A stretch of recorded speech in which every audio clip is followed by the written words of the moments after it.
سے دو مخلوق سے یہ پوچھ رہا ایک جنات سے اور ایک انسان قرآن پاک فَبِأَيِّ آلَاءِ رَبِّكُمَا تُكَذِّبَانِ مشہور و معروف آیت ہے جو کنٹینیو کئی مرتبہ ریپیٹ ہوئی ہے اس سورہ میں، اور اللہ تعالیٰ فرماتا ہے اے جنات اور اے انسان تم میری کون کون سی نعمتوں کو جھٹلاؤ۔ اس سے پتہ چلتا ہے کہ اللہ تبارک و تعالیٰ نے جنات کو بھی مخاطب فرمایا تو وہ بھی مکلف تمام چیزوں کے ہیں، نعمتوں کی ناشکری نہ کریں، اللہ کی عبادت کریں، ان کے احکامات جیسے ہیں وہ اس مخلوق کو مانیں۔ لیکن اللہ تبارک و تعالیٰ نے سورہ رحمان میں جہاں جہاں یہ آیت بیان فرمائی دونوں سے مخاطب کیا، انسانوں سے بھی اور جنات سے۔ جنات ہمارے سے بھی زیادہ نافرمان گزرے اور انسانوں کی پیدائش سے پہلے جنات کو زمین پر بھیجا گیا۔ روایات بتاتی ہے اور اسی وجہ سے فرشتوں نے جو اللہ تعالیٰ سے یہ پوچھا تھا کہ کیا تم ایسے کو اپنا خلیفہ بنائے گا جو زمین پر جا کر قتل و خون ریزی کرے گا، فساد مچائے گا؟ جب اللہ تعالیٰ آدم علیہ السلام کو پیدا کر رہا تو فرشتوں نے یہ سوال کیا تو انہوں نے کیا دیکھ کر کے سوال کیا؟ فرشتوں کو کیا پہلے سے کس چیز کا علم تھا؟ انسان تو ابھی روئے زمین پر آیا بھی نہیں، اس سے پہلے فرشتے کہہ رہے ہیں ایسے کو تو بنائے گا جو زمین پر جا کر فساد مچائے گا۔ تو روایات یہ بتاتی ہیں کہ فرشتے اس بات پر قیاس کر رہے تھے، اس سے پہلے بھی ایک مخلوق آئی وہ جنات تھے اور ان کو روئے زمین پر جب بھیجا گیا تو انہوں نے بڑا قتل اور خون ریزی مچائی، بہت فساد کیا اس روئے زمین پر، اور جنات کی تعداد انسانوں سے بھی 10 گنا زیادہ۔ بعد میں پھر ان کو سب کو اس روئے زمین سے بھگا دیا گیا جزیروں کی طرف اور روئے زمین کو خالی کر دیا گیا انسان کے، اور آج الحمدللہ آپ صحیح سلامت جی رہے ہیں اس روئے زمین پر کہ جنات کو پھر سے ہٹایا گیا۔ پھر بھی کچھ لوگوں میں آ جاتے ہیں بعد میں سمجھ میں آیا، کچھ کے تو ریئل ہوتے ہیں اور کچھ کے ناٹک ہوتے ہیں۔ وجہ کیا ہے؟ جنات کا آنا جانا ہے لیکن ان کو اتنے اختیارات نہیں ہیں جتنے آپ کو یہاں پر دیے گئے۔ قرآن میں اللہ نے آپ سے کہا کہ تم اشرف المخلوقات، وَلَقَدْ كَرَّمْنَا بَنِي آدم، اللہ فرماتا ہے ہم نے آدم کی اولاد کو تاج کرامت عطا کی، عزت عطا کی، وَحَمَلْنَاهُمْ فِي الْبَرِّ وَالْبَحْرِ، ہم نے خشکیوں میں اور دریوں میں اس کو طاقت دی، وَفَضَّلْنَاهُمْ عَلَى كَثِيرٍ مِّمَّنْ خَلَقْنَا تَفْضِيلًا، اللہ فرماتا ہے ہم نے جتنی مخلوق بنائی اور میں سب سے اس کو افضل بنایا۔ لَقَدْ خَلَقْنَا الْإِنسَانَ فِي أَحْسَنِ تقويم، ہم نے انسان کو سب سے اچھی صورت میں بنایا۔ انسان یہ چاہتا ہے کہ اس کے سامنے بے حیائی ہو، وہ دیکھنا چاہتا ہے۔ رہی بات جنات کی، انہوں نے سرکشی کی، نافرمانیاں کی، لیکن ان میں بھی بہت سارے فرما بردار ہوئے۔ اللہ کے رسول صلی اللہ علیہ وسلم کے بتانے سے ہمیں پتہ چلتا ہے، حضور نے فرمایا یہ سورہ رحمان میں نے جنات کے سامنے بھی تلاوت کی تو وہ تم سے اچھا جواب دے،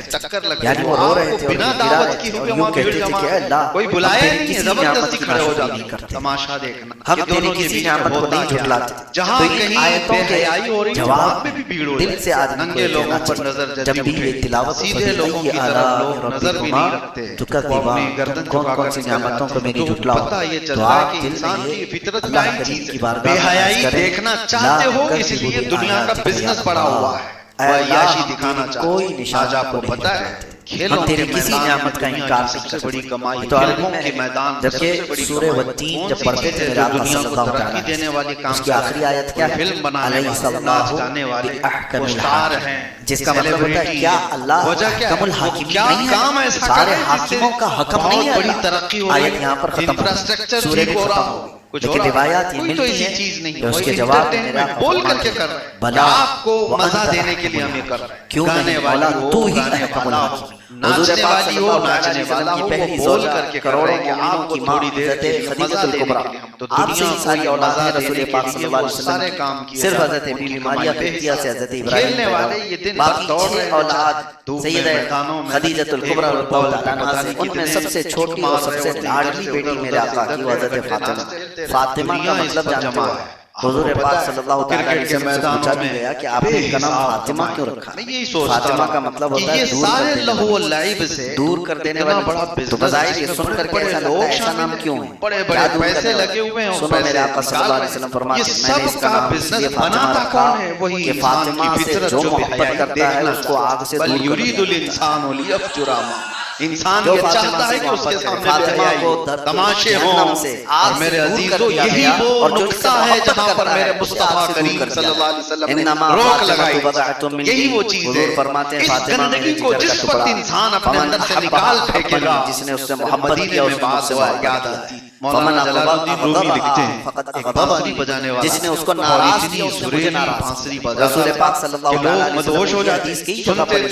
آج بھی لوگ روایات گانے باجے کے پیچھے جو پاگل ہوتے ہیں آپ کو کسی کے مفہوم ملے گا، بیان آواز ملے کی گا. خوبیوں اللہ کے نبی صلی اللہ علیہ وسلم نے فرمایا فاطمہ میرے جسم کا ٹکڑا ہے. مدینے کا ایک ایسا گویا اور عمر اور اس کی ہو گئی ہمیشہ یہ فرمایا جس نے اسے مشقت میں ڈالا اس نے مجھے مشقت میں بڑھاپے میں جس نے اسے تکلیف دی اس نے مجھے تکلیف دی. تو سر بدل جاتے. اب یہ حالات پیچھے بتاؤں، لیکن رسول پاک صلی اللہ علیہ وسلم وہ دور ہے جو دور اور حضور کی صحبت کو سب سے کہاں سے زیادہ گانے قریب سے باجے کون جانتے وغیرہ ہیں؟ صحابہ جانتے ہیں. وہ کہیں گلی میں کھڑے ہو کر کے بجائے کوئی سننے والا ہی نہیں، اب مجھے کوئی بتاؤ قریب آنے والا ہی نہیں، تو کمائی کہاں سے ہو؟ جب بے حیائی دیکھنے کے لیے کوئی آتا ہی نہ ہو تو اسے اپنا دھندا چھوڑنا پڑے. بے حیائی دیکھنے والا ہی نہ ہو، انٹرٹینمنٹ کا کوئی آدمی ہے ہی نہیں، پہلے تو اس کو تو اپنا دھندا بزنس بدلنا پڑ جائے. مثال کے طور پر ہوٹل کھول کر کے رکھا ہے، صرف آپ کے اور حضور صلی اللہ علیہ وسلم اس کو زبردستی چلائے. پیدائش میں 3 سال کا فرق. جب گراہک نہ ہو حضور تو پاک صلی آدمی اللہ کو علیہ بدلنا وسلم پڑتا 3 ہے. سال پہلے دنیا انٹرٹینمنٹ کے میدان میں بہت ترقی کے ساتھ آگے بڑھ رہی ہے، تو اس کا مطلب ہے کہ بے حیائی دیکھنے والوں کی تعداد بھی بڑھ رہی ہے. بے حیائی کے زیادہ دیکھنا چاہتے ہیں. اور آپ کو پتا ہے انٹرنیٹ کی دنیا میں سب سے زیادہ پورن کمائی کرتے ہیں، لاکھوں کروڑوں میں نہیں، وہ اربوں ڈالر کیا گیا. بخاری سے لے کر انٹرنیٹ کا ساری حدیث کی یوز کرنے والے حدیث میں کرنے والے حضور نے فرمایا فاطمہ میرے جگر کا ٹکڑا، جس نے اس سے محبت کیا اس نے مجھ سے محبت کیا، جس نے اسے ناراض کیا اس نے مجھے ناراض کیا. تو کیا ابو بکر صدیق کی حدیث میں سنی ہوگی؟ اور اگر سنی ہوگی تو کیا وہ کبھی حضرت فاطمہ کو ناراض میں بات کر رہا تھا. ہو سکتا ہے ہمارے ذہن و دماغ میں بھی یہ بات نہیں آتی. وہ صدیق اکبر رضی اللہ تعالیٰ جو حضور پاک صلی اللہ علیہ وسلم سے منسوب ہر چیز کا ادب و احترام، ہر چیز کا، حتیٰ کہ نبی پاک صلی اللہ تعالیٰ علیہ وسلم کی وہ اونٹنی جس پر میرے آقا سواری کرتے تھے حضور کی وفات کے بعد، اس پر کسی کو سوار بھی بجانے کا کوئی مسئلہ ادب و احترام کیا جاتا. اور آج مسجد نبوی شریف میں آپ جائیں، حضور کا محراب رسول کریم صلی اللہ تعالیٰ علیہ وسلم میرے اس بڑھاپے پر رحم فرما. میں نے زندگی جو مسجد نبوی اصل تھی، میں ایک بات بتا رہا ہوں، نبی پاک صلی اللہ تعالیٰ علیہ وسلم جہاں کھڑے ہو کر کے امامت فرماتے تھے، ہم بھی جہاں امامت کیے ہیں آپ بھی جا کر کے دیکھیں محراب بنی ہوئی ہے. آج ہم امام، کل کوئی اور امام، ان کے بعد کوئی اور امام. لیکن امام جہاں کھڑا ہوتا ہے دوسرا امام آئے گا بھی تو وہیں کھڑا ہوتا ہے، تیسرا امام آئے گا تو وہیں کھڑا ہوتا ہے. حضور پاک صلی اللہ علیہ وسلم جہاں کھڑے ہو کر کے امامت فرماتے تھے، حضرت ابو بکر اپنے خلافت کے زمانے میں اس محراب کو آگے کر دیا اور حضور کے قدم جہاں ہوتے تھے وہاں پر اپنی پیشانی رکھنے کا جگہ بنا دیا. جس کے متعلق قرآن پاک اب اس کے بعد اس جگہ پر کوئی نہیں کھڑا ہوگا جہاں حضور کے قدم ہوتے تھے. سیدنا ابو بکر صدیق رضی اللہ تعالیٰ یہ ادب و احترام رکھتے تھے. اور پھر سارے کون سی چیز ہے جس سجدہ کرتے ہیں جہاں رسول اللہ کے قدم ہوا کرتے تھے. اس کے بعد میں یہاں پر یہ نقطہ اس لیے عرض کرنا چاہ رہا ہوں، وہ ابو بکر صدیق جو رسول کریم صلی اللہ تعالیٰ علیہ وسلم سے اس درجے محبت کرنے والے، پھر کیا وہ حضرت فاطمہ کو ناراض کر کے حضور کی ناراضگی مول لے سکتے ہیں؟ کیا انہیں نہیں پتا کہ رسول اللہ صلی اللہ علیہ وسلم اور فاطمہ سے کتنی محبت کرتے ہیں؟ آج یہ کہاں سے روایتیں لائی گئی ہیں، کہاں سے امت میں انتشار و افتراق کے لیے پھیلایا گیا ہے کہ خلیفہ اول نے ان کا حق مارا، حضرت فاطمہ ان سے ناراض ہوئی. میرے عزیزوں یہ تو ہمارے لیکن اس کا دھوکہ بہت بڑا چیزوں میں. اور دوسری بات یہ بھی ہے کہ میں یہ بات یہ فضائل و مناقب ہے کہ قرآن سیدہ کائنات کے بعد ایک مرتبہ حضور پاک صلی اللہ تعالیٰ علیہ وسلم کے دربار میں حاضر. اچھا یہ بھی میں بتاؤں، اکثر روایتیں حضرت فاطمہ کی فضیلت میں کس نے بیان کی؟ حضرت عائشہ نے بیان. سیدہ عائشہ صدیقہ رضی اللہ تعالیٰ عنہا، اور جن سے شیعہ حضرات اس قدر نفرت کرتے ہیں کہ حضرت عائشہ پر وہ لعنت بھیجتے، کیونکہ جنگ جمل میں حضرت علی کے مقابل میں آتے ہیں، بہت سارے معاملات لے کر امت میں ایک بہت بڑی درار پیدا کرتی. سیدہ عائشہ ام المومنین رضی اللہ تعالیٰ عنہا سے کتنی روایتیں ہیں، اور حضرت عائشہ کہتی ہیں کہ میں جب حضرت فاطمہ کو دیکھتی تو ان کا چلنا ہو بہو رسول اللہ کے چلنے کی طرح. جب وہ آتی تھی تو جیسے رسول اللہ صلی اللہ علیہ وسلم چلتے تھے فاطمہ کی چال چلن ہو بہو ویسی لگتا ہے. اور حضرت عائشہ کہتی ہیں جب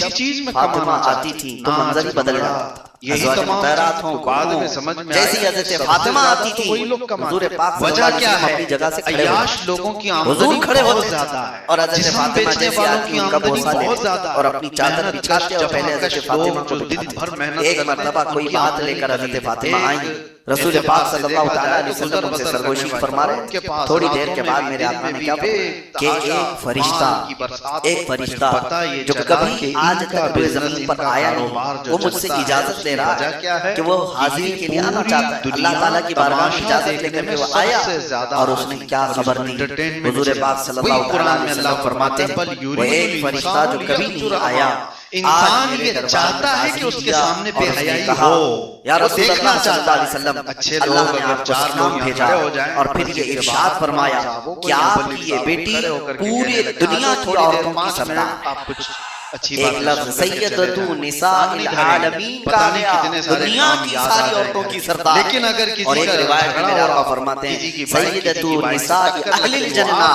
جنتی عورتوں کی سردار کوئی بلایا نہیں ہے زبردستی سیدہ کھڑے ہو کائنات فاطمہ الزہرا رضی اللہ تعالیٰ عنہ کو جب حضور کے فرماتے ہیں پھر جہاں وہ پوچھتے کہیں بے ہیں حیائی مسکراتے ہو رہی ہوئے ہو وہاں پہ اما بھی بھیڑ ہو ترضین جائے ان تکونی ننگے لوگوں پر سیدۃ نظر النساء نہیں اہل الجنہ سیدھے اے لوگوں کی فاطمہ طرف تو اس لوگ بات سے نظر بھی راضی نہیں نہیں رکھتے ہے کہ اللہ نے تو کو جنتی عورتوں کی سردار بنایا پتہ ہے یہ حضرت چلتا ہے کہ فاطمہ انسان مسکرائے کی فطرت وہ میں کیسے انعامات بے حیائی وجہ یہ دیکھنا ہے چاہتے ہو اس لیے میں بات دنیا کر رہا کا تھا بزنس بڑا آپ کی ہوا ولادت کو لے وہ کر عیاشی سیدہ دکھانا فاطمہ چاہتے الزہرا رضی اللہ پتہ تعالیٰ عنہ ہے کی جب ولادت کھیلوں ہوئی کے میدان کہ بعثت کا دنیا کی 5واں سب سے سال بڑی تھا کمائی اعلان فلموں کے نبوت کے میدان 5ویں میں سب سال سے بڑی کمائی آپ پیدا کون سی ہوئی چیز اور ہے یہ جو وہ دنیا کو زمانہ ہے جب ترقی دینے مشقتوں والی سے کام بھرا کر ہوا رہے تھا ہیں کفار فلم مکہ اور بنانے مشرکین والے مکہ ناچ گانے والے صحابہ کے ساتھ اسٹار مسلسل ہیں جس طرح کی سیلیبریٹی ہیں ایزا وجہ رسانیاں کیا کر رہے ہے تھے وہ کیا وہ تو کام تاریخ ایسا میں کر رہے موجود ہیں ہے جس سے اس بہت زمانے بڑی میں جب ترقی رسول ہو رہی پاک صلی اللہ ہو تعالیٰ علیہ وسلم انفراسٹرکچر حرم ٹھیک ہو کعبہ رہا میں ہو جاتے کچھ ہو رہا حضرت فاطمہ کوئی تو بہت ایسی چھوٹی چیز نہیں تھی وہی 4 سال کی انٹرٹینمنٹ بول کر اس کے وقت کر حضور رہے پاک صلی آپ اللہ کو علیہ وسلم کے مزہ ساتھ دینے کے لیے ہم یہ ساتھ کر حرم کعبہ میں گانے داخل والی ہو ہو جاتے کبھی گانے والا مشرکین ہو مکہ ناچنے والی ہو ناچنے والا حضور ہو اکرم بول صلی کر اللہ کے کر تعالیٰ رہے علیہ ہیں کہ وسلم آپ کو ایزا دینے کی تھوڑی کوشش دیر مزہ کرتے دینے کے کچرے وغیرہ سب دنیا لانے کو کی یہ کوشش مزہ کرتے دینے حضرت کے فاطمہ لیے ان کا سارے مقابلہ کام کیے جا چھوٹی ان کی عمر کمائی بے بہت چھوٹی عمر کھیلنے والے ان کو کفار مکہ اور مشرکین مکہ سے اپنے باپ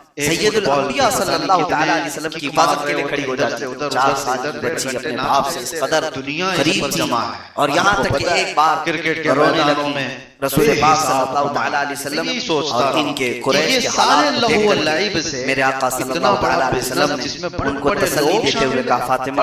کبھی نہ رونا گھبرانا مت تیرے باپ کا رب تجھے کبھی تنہا نہیں چھوڑے گا وہی انسان کی فطرت یعنی میرا رب مجھے کبھی تنہا نہیں چھوڑے گا گھبرانا سیدہ انسان یہ چاہتا ہے کہ اس کے سامنے بے حیائی تماشے ہوں بیٹی کا باپ میرے عزیزو یہی وہ نقطہ ہے جہاں پر اس سے کیا ہوا وعدہ پورا فاطمہ الزہرا رضی اللہ تعالیٰ عنہا جس کے متعلق اپنے والد گرامی کی ہر چیز کو اپنے کندھوں پر یہ ضرور ہر تمہیں چیز دھوکے کی کبھی بھی پوری زندگی اگر میں ابھی بتاتا ہوں کبھی آپ کو نہیں لگے گا کہ باپ کے لیے ایسی خواہشات کا اظہار کیا ہو اور اپنی دنیاوی خواہشات اپنی رغبتیں بتائی جسے عام عورتیں کرتی ہیں سیدہ فاطمہ الزہرا رضی اللہ تعالیٰ عنہا ہمیشہ رسول اللہ صلی اللہ علیہ وسلم کی رضا میں راضی تھی ہمیشہ یہاں تک کہ بہت چھوٹی عمر تھی حضرت فاطمہ جب آپ کی عمر 5 سال کی تھی جب آپ کی والدہ حضرت خدیجہ کا انتقال ام المومنین حضرت خدیجہ کا انتقال ہوا حضرت فاطمہ 5 سال کی عمر کی رسول پاک صلی اللہ علیہ وسلم کی کفالت کی ذمہ داری حضرت فاطمہ بنت اسد جو حضرت علی کی ماں ان کے حوالے فرمائی وہ ان کی کفالت کرتی ان کی تربیت فرماتی لیکن ایک بات یہ یاد آتی ہے رسول پاک صلی اللہ علیہ وسلم حضرت فاطمہ کو ہمیشہ ان کی ماں کی فضیلت بیان کرتے ہیں تیری ماں دنیا کی پاکیزہ خواتین میں سے بچوں کے سامنے ان کی ماں کی فضیلت یا ان کی ماں کی اچھائیاں بیان آپ سے آپ کی بیوی کے جھگڑے اپنی جگہ پر آپ سے آپ کی بیوی کے معاملات اپنی جگہ پر لیکن اپنے بچوں کے سامنے ان کی ماں کی اہمیت ہی بتائیں شوہر اور بیوی کے جھگڑوں میں بچوں کو شریک نہ کیا جائے جھگڑے تو دور کی بات ہے رسول پاک صلی اللہ علیہ وسلم اور حضرت خدیجہ الکبریٰ رضی اللہ تعالیٰ عنہ کے درمیان کبھی کوئی ایسی نہ اتفاقی والی بات کوئی روایت نہیں ملتی اور اس کے باوجود حضرت فاطمہ کے پاس رسول کریم صلی اللہ تعالیٰ علیہ وسلم ان کی ماں کی تعریف کرتے ہیں ایک بار حضرت فاطمہ سے کہا اے فاطمہ تمہاری ماں کی کوئی یادگار چیز ہے جو تم جانتی ہو مجھے بتاؤ ننھی عمر تھی حضرت فاطمہ کہنے لگی ابا جان میری ماں انتقال سے تھوڑے دن پہلے مجھ سے کہہ رہی تھی کہ فاطمہ اگر میں مر گئی اگر میری وفات ہو گئی وجہ کیا ہے؟ عیاش لوگوں کی آمدنی بہت زیادہ ہے، میرے انتقال کے بعد بیچنے والوں کی آمدنی بہت زیادہ ہے، جو محنت اتنا جیسی حضرت فاطمہ نے کہا رسول کریم صلی اللہ تعالیٰ علیہ وسلم آپ دیدہ ہو حضور کے آنسو نکلا اور اپنی بیٹی سے کیا کہا جاتا میرے آقا صلی اللہ علیہ وسلم فرماتے ہیں فاطمہ قسم رب ذوالجلال تیری ماں خدیجہ نے سے جبہ مانگا اگر وہ میرے جسم کی چمڑی بھی مانگتی تو میں نکال کے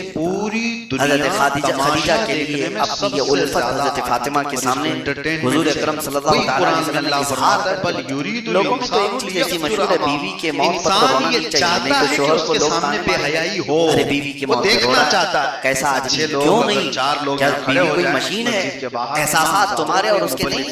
تنہائی میں صرف اس کو ساری باتیں کرو گے اور اس کے مرنے کے بعد اس کی تکلیف کے بعد لوگوں کے درمیان ہچکچانا کس بات کا کسی کی بیوی کے تکلیف پر اگر وہ مرد اظہار کرتا ہے یہ حسن معاشرت کہا گیا حسن اخلاق کا حسن اخلاق رسول اللہ صلی اللہ تعالیٰ علیہ وسلم برملا اس کا اظہار فرمائے اور حتیٰ کہ حضرت خدیجہ کے انتقال کے بعد رسول پاک صلی اللہ علیہ وسلم حضرت خدیجہ کی جو سہیلیاں تھیں ان کے گھروں پر گوشت و غرہ تقسیم فرمایا کرتے تھے بھیج دیا کرتے کہ میری بیوی سے ان کے اچھے تعلقات عزیزہ نے گرامی اوقات سیدہ فاطمہ دیکھنا چاہتے ہو اس لیے دنیا کا بزنس بڑا ہوا ہے ساتھ عیاشی دکھانا جب رسول پاک صلی اللہ علیہ وسلم ہجرت فرمائے کھیلوں کے میدان آپ نے سنا ہجرت کا واقعہ لیکن ہجرت کی رات حضور پاک صلی اللہ تعالیٰ علیہ وسلم حضرت ابوبکر صدیق کے ساتھ چلے اس وقت حضرت فاطمہ مکہ میں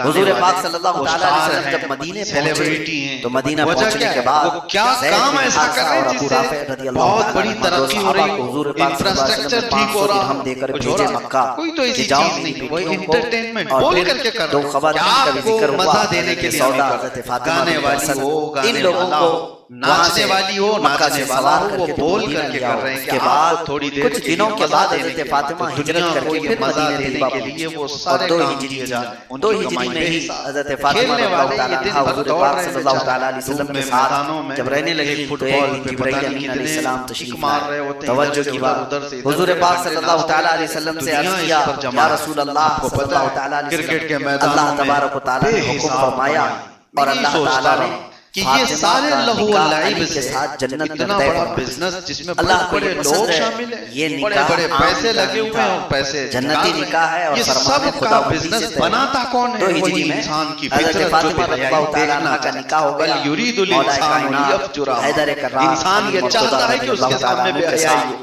تماشے ہوں جو میرے عزیزو یہی وہ نقطہ ہے جہاں پر بہت ہی وعدہ پورا کر پہلے تو روایات یہ بتاتی ہیں کہ رسول پاک صلی اللہ علیہ وسلم کے پاس کئی پیغامات آئے کئی لوگوں نے حضرت فاطمہ کے نکاح کا پیغام بھیجا حتیٰ کہ حضرت ابوبکر و عمر نے بھیجا حضور پاک صلی اللہ علیہ وسلم نے منع فرمایا پھر حضرت علی کی طرف سے جب بات آئی تو حضور اکرم صلی اللہ علیہ وسلم نے فرمایا یہ تو وہ رشتہ ہے جس کو اللہ تعالیٰ نے رکھا ہے اور اس کے بعد نکاح ہوا نکاح ہونے کے بعد حضرت علی رضی اللہ تعالیٰ عنہ سے کہا گیا کہ ان کے مہر تو حضرت فاطمہ کا مہر 400 مسقال چاندی کا اور اسی رب سے کون سی ایسی چیز ہے مختلف روایات ہیں 450 درہم کے برابر حضرت علی رضی اللہ تعالیٰ عنہ کو حضور پاک صلی اللہ علیہ وسلم نے فرمایا تم اپنا گھر تیار اس وقت مہاجرین کی بات ہے مولا علی کرم اللہ وجہہ الکریم ہجرت کر کے مدینے میں آئے ہوئے روزانہ ایک باغیچے میں کام کیا کرتے تھے مختصر سی تنخواہ ہوتی تھی اب شادی کرنے کے لیے اتنی بڑی رقم کہاں سے لائے لیکن جو ان کے پاس ایک لوہے کی زرہ تھی جو پہنی جاتی وہ حضرت عثمان غنی کے ہاتھ میں انہوں نے بیچ دیا 400 درہم کے قریب یا 500 درہم کے آس پاس اپنے لوہے کی زرہ بیچ دی حضرت عثمان نے وہ خرید لیا 500 درہم ان کو دے دیا اور تھوڑی دیر کے بعد وہ زرہ بھی واپس ان کو تحفے میں دی اور وہی پیسے لے کر کے حضرت علی آئے رسول پاک صلی اللہ تعالیٰ علیہ وسلم نے فرمایا گھر کا سامان خرید جو حضرت فاطمہ کے جہیز کی بات کہی جاتی جہیز کیا تھا جہیز کی لسٹ بھی موجود ہے روایات میں موجود ہے رسول پاک صلی اللہ تعالیٰ علیہ وسلم کے گھر سے جب حضرت فاطمہ رخصت ہو رہی تھی تو کیا کیا لے کر کے گئی وہ بسترے تھے 2 اور بسترے کس طرح سے کھجور کے چھال 4 تکیے تھے ایک چمڑے کا مشکیزہ تھا اور مٹی کے کچھ برتن تھے ایک چارپائی اور ایک چکی بس اتنی ساری چیزیں موجود جو گھر کے اور برتن ایک پانی بھرنے کا کپڑے دھونے کا جو عیاش آج لوگوں آپ اس کی کو باٹی آمدنی کہیں بہت بکٹ زیادہ کہیں ہے، جس طرح بھی جسم مٹی کے برتن بیچنے والوں کی اور اس آمدنی میں بھی بہت زیادہ ایک برتن ایسا تھا جو کھجور کے چھال سے بنایا اور اوپر سے مٹی کو لیپا ہوا، یہ سب جہیز کا سامان تھا جو حضرت فاطمہ رضی اللہ تعالیٰ عنہا لے کر کے حضرت علی کے گھر گئی تھی۔ اب یہاں پر رک کر کے مجھے کہنا ہے اس جہیز کو کیا سن لیا لوگوں نے اپنے جہیز تیار کر کہ سب کو جہیز دینا ہے؟ حضرت فاطمہ جہیز لے کر کے گئی تھی، رسول اللہ نے جہیز دیا تھا۔ ذرا غور سے پڑھ بھی لیتے تاریخ تو پتہ چلتا ہے یہ سارا جہیز کا سامان حضرت علی کے پیسوں سے خریدا ہے۔ ہونا تو یہ چاہیے دولہے میاں آپ اپنے پیسوں سے اپنی بیوی کے باپ کو اپنے سسرے کو دے دو پیسے کہ جتنا بھی جہیز آپ کو دینا ہے میرے پیسوں سے دو۔ سنت ادا کرنا ہے حضرت علی کی، تو پہلے پیسے بھیجو سسر کے گھر پر، لیکن ایسا نہیں ہے۔ اب معاملہ یہ ہے کہ صرف اتنا معلوم ہے کہ رسول اللہ نے اپنی بیٹی کو جہیز دیا تھا، اس لیے اب سارے لوگوں کو جہیز چاہیے۔ یہ نہیں پتا کہ وہ کون سے پیسوں سے جہیز خریدا ہے۔ میرے آقا صلی اللہ علیہ وسلم نے حکمن فرمایا تھا حضرت علی کو کہ تم اپنے مال سے اپنے پیسوں سے خریدو۔ زبردستی یہ کھڑے بہت ہو بڑی بلا آج ہمارے درمیان کہ دونوں میرے کے بیچ عزیزوں میں ہوتا کیا؟ مسلمانوں جہاں میں یہ کہیں رواج بے ہو حیائی سکتا ہو ہے رہی ہو اڈاپٹ وہاں کیا پہ بھی گیا بھیڑ ہو ہو